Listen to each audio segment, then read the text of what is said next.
The Chicago Bears face off against the Arizona Cardinals this upcoming Sunday. And we're going to talk about some of the keys for the Chicago Bears to look out for in that game. And then we're going to go into the mailbag. All that and more right after this. You are now tuned in to Chicago Bears Central, your number one place for all Chicago Bears news and content. What's going on, Bears fans? Welcome to another episode of Chicago Bears Central, your number one spot for everything Chicago Bears related. I'm the host here, Hayes, but more importantly, you guys can follow the channel at Chi Bears Central on every single social media platform we happen to be on. With that being said, let's go ahead and get into the content for today. And so the Chicago Bears face off against the Arizona Cardinals. And I want to talk about some of the key things. Now, of course, we're going to do our normal pregame show where we're going to get into the nitty and gritty of things. But I think the first thing that I want to look at is the offense. And I think when it comes down to it, we need to be able to take care of the ball. And a lot of that does go to Justin Fields. Justin Fields is seventh amongst all quarterbacks as far as fumbling. He's fumbled 9 times in 14 games. So we definitely want to see that tighten up. We want to see the interceptions go down, things like that. And when it comes down to it, we just want to see Justin Fields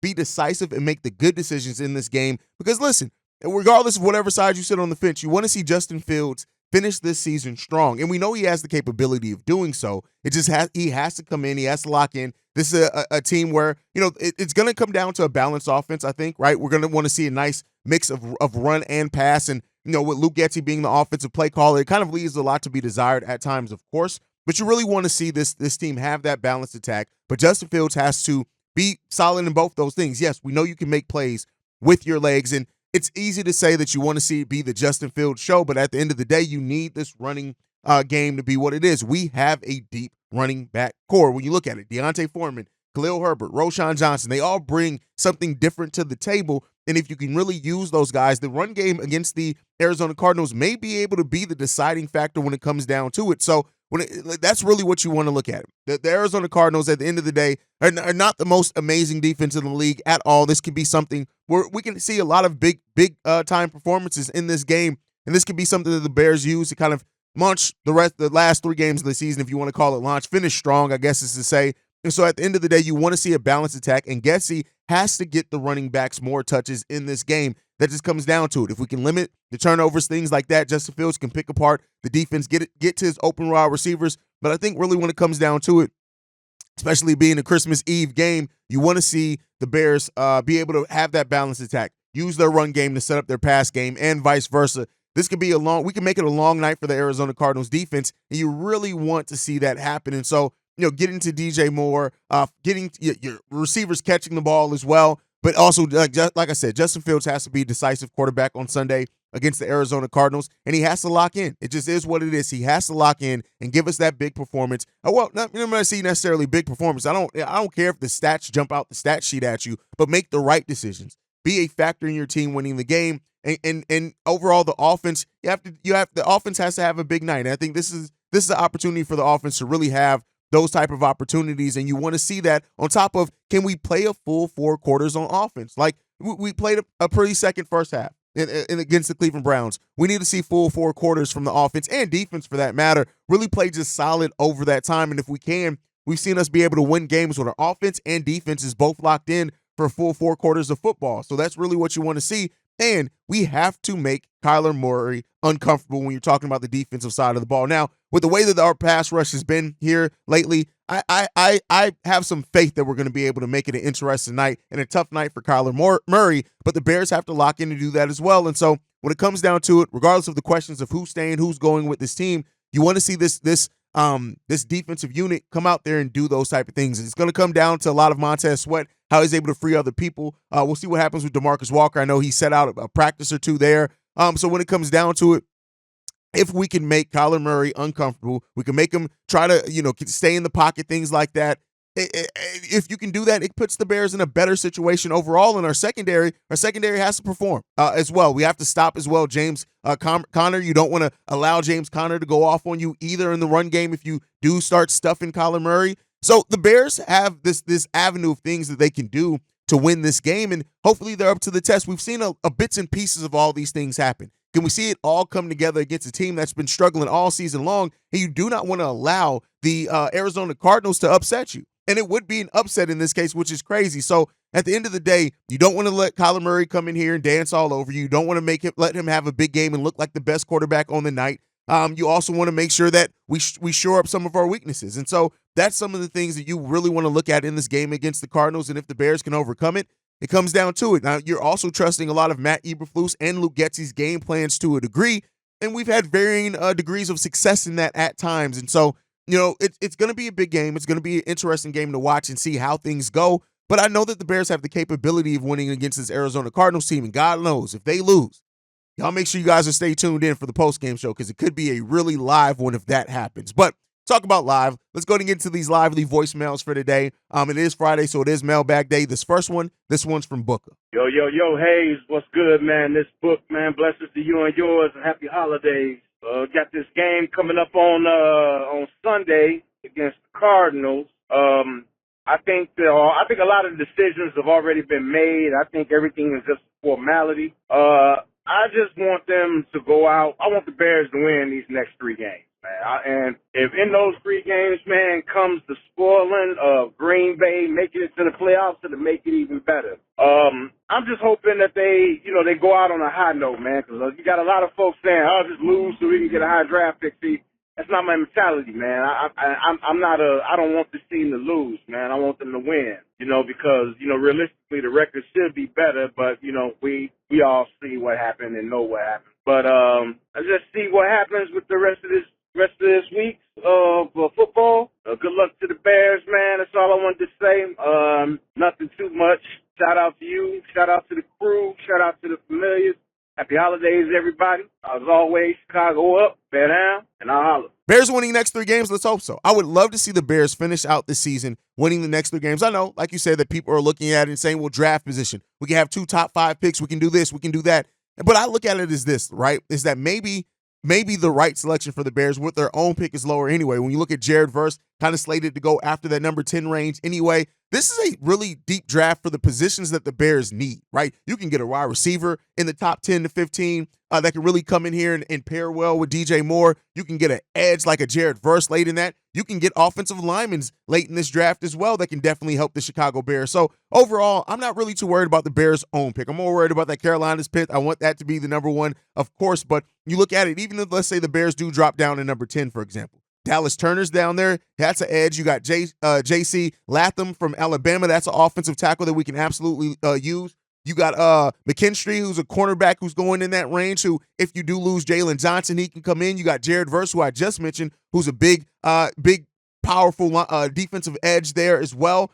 So you got some players that you can get even if your own draft pick does drop some. And so I'm not really worried about the Bears' own draft pick and where that falls at, because I think we're going to get a talented piece that we need on the team at a position of need either way. So I would love to see the Bears close out and win these 3 games against all winnable opponents at that. Now, as far as spoiling the Green Bay's ability to make the playoffs, absolutely. Fuck Green Bay. And I would love for us to win that game. And if it eliminates them from playoff contention, even the better to end the Bears season on. Imagine us finishing the season on a 3-game winning streak. Then on top of that, we get in our final game of the season, we get to beat Green Bay and stop them from making that's a perfect storm outside of the Bears making the playoffs, which we had some hope for. But I would love for that to happen. The Bears have increased their win total as well at that point in time, which we already have done from last season. But then you're looking at a team that's gotten 8 wins. So, I definitely think that could be the case. Definitely. All right, but let's get into this next voicemail. This one's from Darius from Dallas. Hey, what's going on, man? Darius from Dallas here. I just got to say, brother, I slightly disagree with you with the Eberflus thing. I understand the frustration about it and everybody wants him gone. But my question is this, all right? Other than Harbaugh, who would be a for sure automatic upgrade from Eberflus to where we wouldn't skip a beat, because we can't have another year where we get another coach, and because the team isn't used to the coach yet, it takes another year or 2 to get. We can't do that with Justin. All right. If we're gonna put all our guns on the table with Justin, then hey, this thing needs to be humming next year with no hesitation. From week 1, we got to be going, in my opinion. All right. And I don't know for sure if getting a new coach, even one as good as Harbaugh, is going to provide that for Justin. Is there still going to be a learning curve if we get a new coach in there that we're going to have to be having the same conversation next year?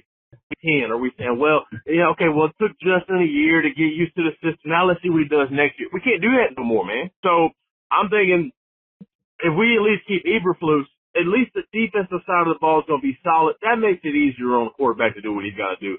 Had this defense been playing at this level the entire season, we would be close to winning our division. We would be shooing for a wild card for sure. All right. So other than Harbaugh, who is a for sure? Do you want to just start over with Ben Johnson from Detroit or something, or Eric Bieniemy and hope and pray that he's not the Black Mac Nagy? No, we can't do that, man. We got to stick with what's going. If we got to get another offensive coordinator, cool. I'd rather just do that. Let's find some guy that's got a similar system than Getsy. Or something that works for Justin. Maybe we can find somebody, from Ohio State to bring in or whatever. I don't know. But we cannot just keep doing this, dude. It's just firing people and then, just hiring somebody for the sake of it. And then bitch when it doesn't work out as quickly as we want it to bitch out. And you know how toxic Chicago media is. All right. So I'm just saying, I hear you with the Eberflus thing, but I mean, if there's not a for sure upgrade, I'm talking about a guy that we look at him and go, yep, he's better. We can keep this thing going. Cool, but I don't want another year of backtracking, another year of Fields getting the hang of things. We got to keep this thing going, man.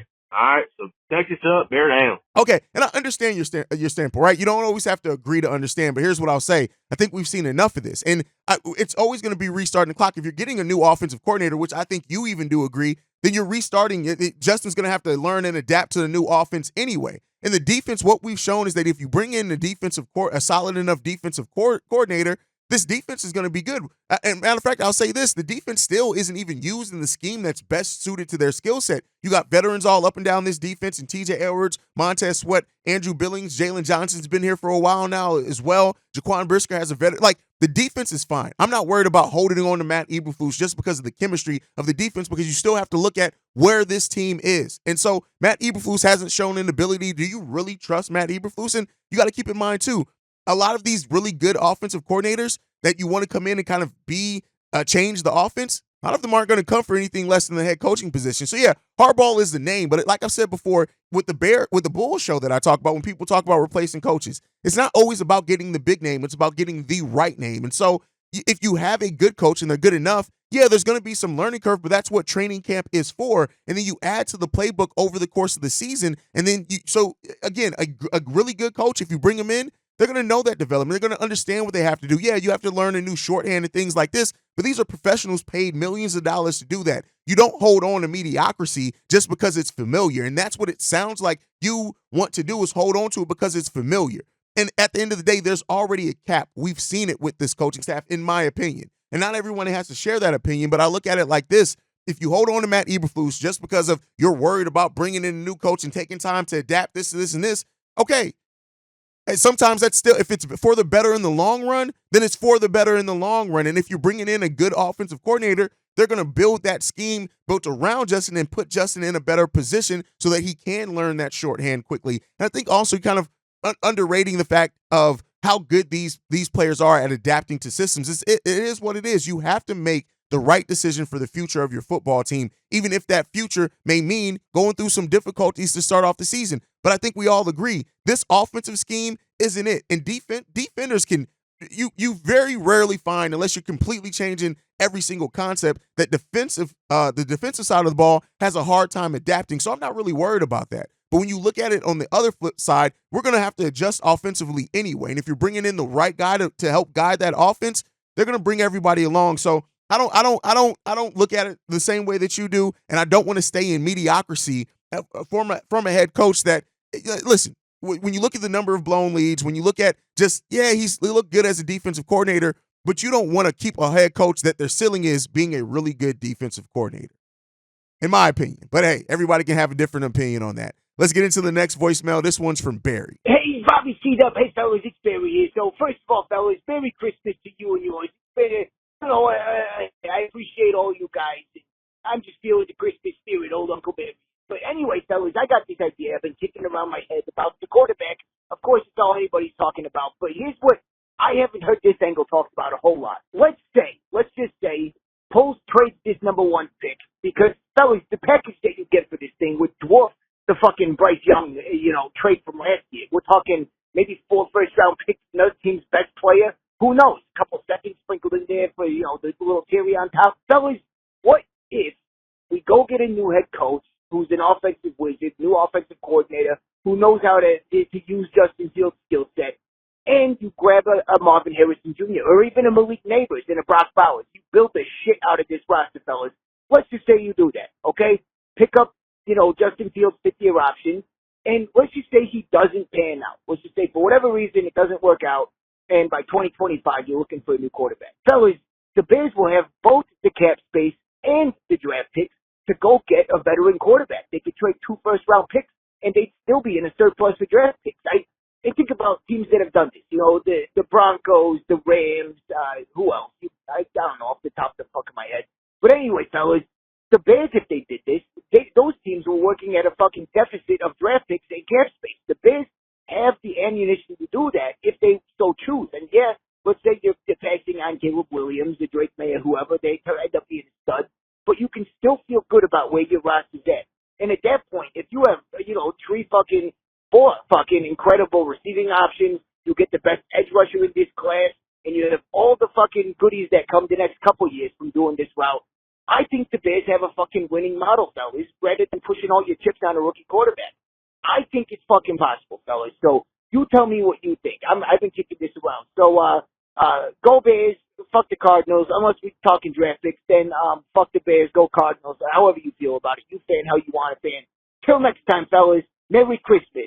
Chicago up, but they're down. I'm still on the standpoint if the Bears do have the number 1 overall pick, you just draft Marvin Harrison Jr. I don't think that you're going to have the ability to trade down and still get Marvin Harrison Jr. with the way that the draft lineup is working. You got to look right now. The Patriots have the number 2 overall pick. They're not going to give you a whole hell of a lot to move up one spot, especially if they do know, hey, they're probably not going to go quarterback. And then you got the Arizona Cardinals. Marvin Harrison Jr. isn't making it past the Arizona Cardinals. So even if you do trade down with the Patriots and get something back, it's not going to be nearly the same type of package we got back from the Carolina Panthers. So I think, to me, in the mindset that I'm in, if you're not going quarterback with the number 1 overall pick, which I don't think the Bears should do, you just take Marvin Harrison Jr., who is the best overall prospect in this draft regardless. And that's where I stand at. I understand where you're coming from as well, Barry. All great points made there, but I'm just saying kind of where my mindset is. You go with the best talent. It'd be different if Marvin Harrison Jr. wasn't so head and shoulders above the rest of the talent in this draft. I think he is. A lot of other people share that opinion as well. And when it comes down to it, I think that would be the right choice for the Bears, but we'll see the way they end up going. All right, let's get into this next voicemail. This one's from Fred. Yo, hey, what up, man? What it do? This is your boy Fred, man. Hey, I'm so just sick of these bitch-made ass haters, from so-called Bears fans to these bitch punk-ass main media motherfuckers who just keep on coming up with this bullshit, this narrative about trade Justin Fields. Like, why the fuck would we trade Fields and set ourselves backwards from being contenders next season? See, that's what they don't want. They don't want to see the Bears to be contenders, and they don't want to see the Bears. They know when Justin Fields get a few more pieces and way better coaches, they know he's coming, and he's coming for vengeance for everybody. You know what I'm saying? But Mooney, it's over with for Mooney. Mooney might as well get ready, find him somewhere to go to another team and sell his house that he got here in Chicago, because the way how he's been performing and playing, I don't know if it's because how Luke Gessie not using him, or he's giving off like he don't want to be here because DJ's here and DJ's the number 1 wide receiver. But I was watching your show, like you were saying who's on the hot seat. Man, I'm going to tell you who on the hot seat. Fucking, besides some coaches, players, Lucas Patrick, Cody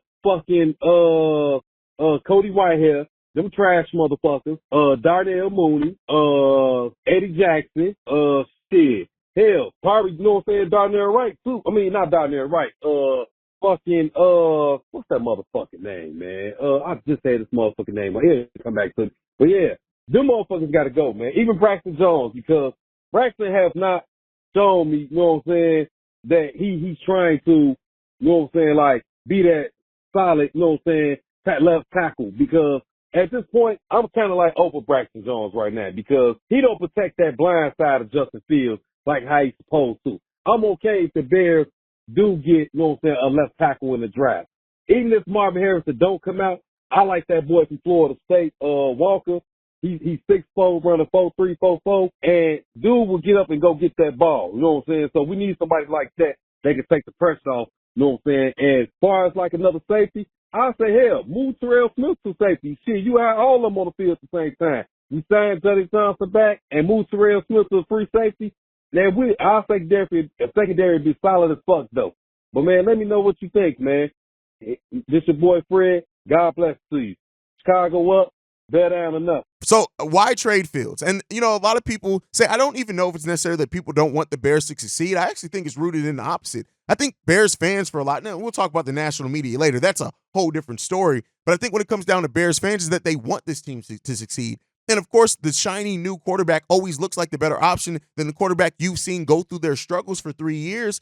Albeit, regardless of what the reasons are, like for many Bears fans, they look at it and just see struggle. And like I said, I don't agree with their mindset of just, let's reset this rookie clock, this and this. But I can understand where it's rooted in. And I think a lot of Bears fans just want to see this team finally get their quarterback. And so I think that's what it comes down to. But overall, it comes down to what Ryan Poles and Kevin Warren and how they evaluate it. And like I pointed out on yesterday's show, the way that this defense is playing, if they do look at it and say, this may be our last chance to get a quarterback high in the draft, maybe they decide to do it that way. Again, it's not what I think or what I'm hearing, but you never know how they're going to evaluate it, especially as they start getting through these draft workouts and actually getting to see these players up close, interviewing them, things like that. So we'll see. Now, I still think Fields will be the quarterback next season. I still think he should and get another opportunity with improvements made around him and a better OC, but we'll see what this front office ends up seeing with that. Now, as far as Darnell Mooney being done as a Bear, I get more and more on that train every game, every week that goes by, and I put them on the players, the hot seats, because I definitely think that it is. Now, as far as you mentioning Lucas Patrick and Cody Whitehair, the reason why I didn't list them on players on the hot seat, because those players aren't on the hot seat. They're scorched earth. They're done. They're dust. They're embers. It's over with. I think everybody knows that seat ain't hot. When you say the seat's hot, it means that there's a chance, right? There's not a chance that Lucas Patrick and Cody Whitehair get replaced. That's an absolute need at this point. So that's the only reason why I didn't say it, because that seat ain't hot. They burnt the fuck up. It's just to come down to it. Now, as far as Braxton has shown flashes of both greatness and struggle. He just has. And at the end of the day, I think that you still need to bring in competition for him. And I think that can't hurt. Who you bring in, if he ends up beating them out, you got depth there, right? Or if you do end up bringing in somebody that does pass him up on that depth chart, Braxton still can be really good as a depth piece. I really do think so. So I'm not as down on Braxton as it sounds like you are, but I am. So there are some serious concerns there. And for those concerns, I think you have to bring in somebody to push him. And I think you have to bring in somebody that could potentially take that starting tackle spot because, like you said, to protect the weak side of the quarterback. So that's my thought process on it. Great voicemail as well there from Fred. Let's move into this next one. This one's from Steve. What's going on? Big Steve out in L.A. I always say Big Steve out in L.A., but I'm originally from 53rd and Bishop off the south side, but I've been here for 25 years in L.A.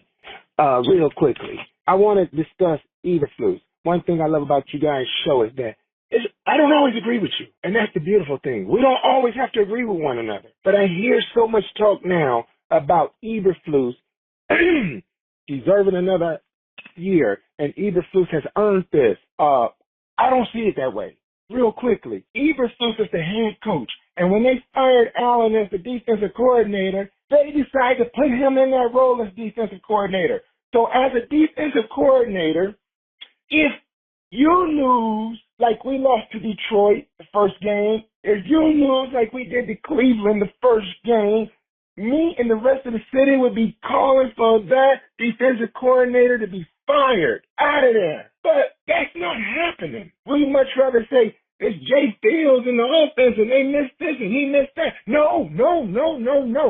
If we lose like we lost to Detroit in that first game and Cleveland, like I said, everybody, if that was Allen or any other defensive coordinator, everybody be saying, he got to go with Geske. Him and Geske both got to get out of here.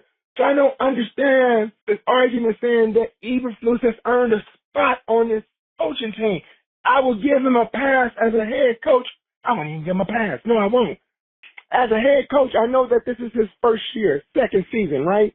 One of the issues I have with the Bears is that we always go mediocre when we hire coaches. We need to hire coaches with experience. We need a Mike Tomlin. I take Tomlin over Harbaugh, anybody. We need a coach that has experience, a head coach that has head coach experience. Mike Tomlin, they know how to bring in offensive coordinators. We don't necessarily need an offensive-minded head coach. If you got a defensive head coach that has experience like Tomlin has, he know people. and he could bring in the right people to work with Justin, and he could run that defense too. And he gonna bring people in that can run that defense.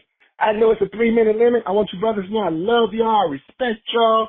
Y'all are the future of Chicago Bears podcast. Much support, much love.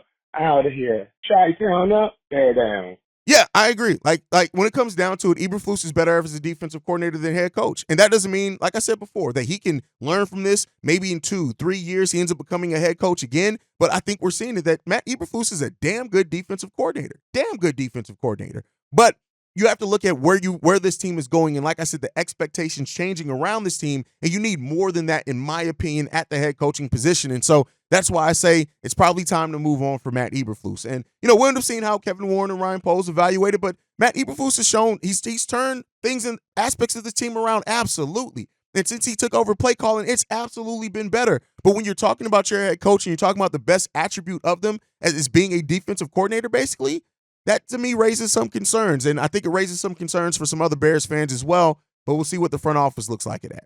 All right, let's get into the last voicemail. This one's from West Side Trav.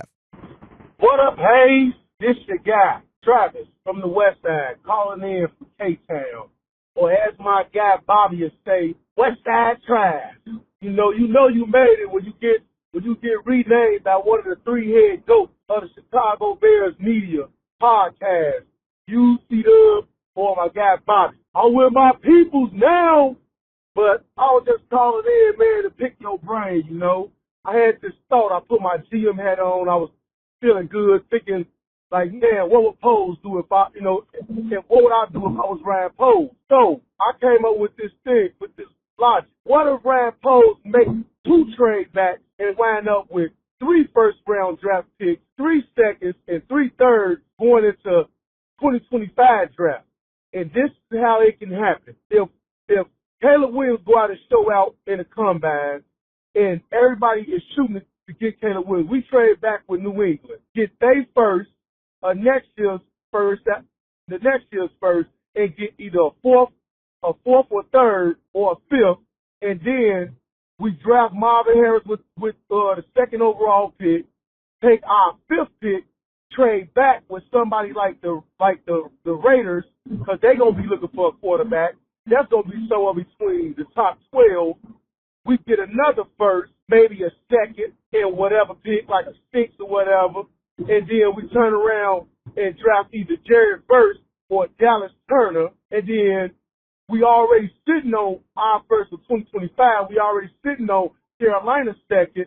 We'll have either the Raiders or whoever we traded with theirs, and then we already got a 3rd. We already got 2 thirds going into 2025.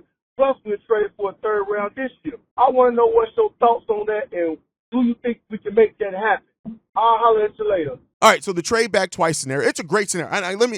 You laid out a great, very well thought out, excellent scenario. It was better than a lot of people think about these draft and trade scenarios. You laid out a great one. But the thing that I'm going to throw that's a monkey wrench in that, it was 2 things. A, like I said earlier, if the Bears do view Marvin Harrison Jr., you just take Marvin Harrison Jr. Now, also, I don't think the Patriots are going to give up everything that you listed there, considering they're only moving up 1 spot. And if they know the Bears are willing to move that probably signifies to them, hey, they're not going to take a quarterback anyway. If we just stay here, we've got a pretty good chance of getting our guy. So that's what I think it comes down to. And you also got to see if the Patriots, if they work out Drake May and Caleb Williams, they look at it and they say, we are absolutely fine being here at number 2, and whoever falls at number 2, we're fine taking whoever that is, then that throws another monkey wrench in there to where they're not giving up as much. Now, if they do see, let's say they see both of those guys close, I'm not saying that they do, but let's say that, and they say, all right, we do think, for example, Caleb Williams, we have him a little bit above Drake May, we'd be willing to trade up to get him, but we're going to trade our own first, maybe we trade a future 2nd, maybe a future 3rd, then you're still not getting back that same thing. I think that is really what it comes down to. The Patriots not being that far behind the Chicago Bears in draft order is what's going to limit the Chicago Bears getting an overall huge deal back if they do trade up. And like I said, if they look at it and say, yeah, we like Caleb Williams better, he's projected to go 1, but we're absolutely fine. We think we can develop and we can get enough out of Drake May to where we can be successful with May as well. You're also not going to get a lot back for that. So I think that's really what it comes down to. And while it sounds easy to trade down twice, it's a little bit different of a draft this year because you don't have a team like what you do. I'm not saying, like, for example, I'm 100% sure the Oakland Raiders would want to take calls on trying to trade up to the number 1 pick, and you could probably get a really good haul back from the Raiders. But then you got to ask yourself, if you're the Bears, is what we can get at that number 12, is that worth trading down at number 1, or do we want to go with the talent that's going to be falling in the top 2 that we can't replicate going down as far as 12? So that's the kind of thought process you have to think on that on. But like I said, you laid out a great scenario. I just don't know how feasible it is with the Patriots only potentially moving up 1 spot. Now, if this draft order gets completely busted up, and let's say somehow the Patriots went out and the Carolina Panthers, they lose out and they pass some people up, then maybe things start changing a little bit there. But overall, I don't think that you're going to get that same level this season as last season, just because a lot of the teams that are higher up need that quarterback, whereas the teams that were lower down needed it last season. But as always, let me know what you guys think is always down below. That's my time for today, guys. Make sure you're following the show at Shy Bear Central on every social media platform. You can send us any feedback, questions, comments, concerns, ChicagoBearsCentral@gmail.com. And then lastly, if you want to leave a text message and our voicemail for the mailbag, the number to do so, 773-242-9336. We are the number 1 spot for everything Chicago Bears related, thanks to you guys. And like I like to end every episode on, Chi-Town up, but bear down. Love you guys. Peace, y'all. This has been a presentation of the Break Media.